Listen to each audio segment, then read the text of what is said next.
सुनिए मेरी ये चंचल हसीना, सुनिए मेरी ये चंचल हसीना, रूठ करके कहा जाइएगा। सुनिए मेरी ये चंचल हसीना, रूठ करके कहा जाइएगा। सुनिए मेरी ये चंचल हसीना।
चाहो तब खंजर चला दो।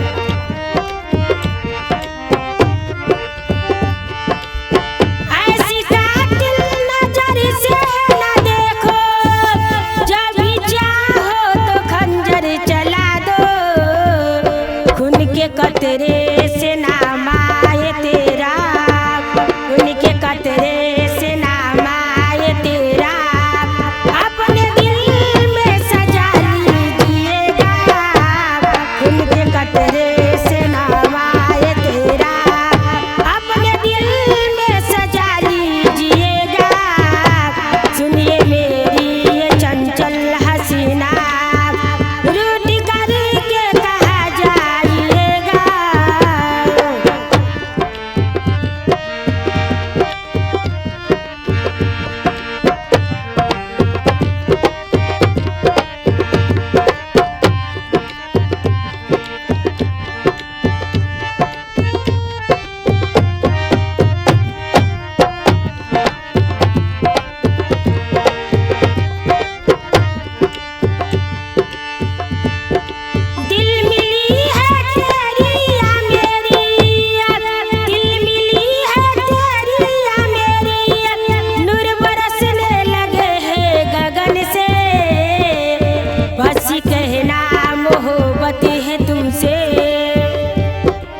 बस कह दिया मोहब्बत बातों से, तब बाद में चली आई तोरे लगे।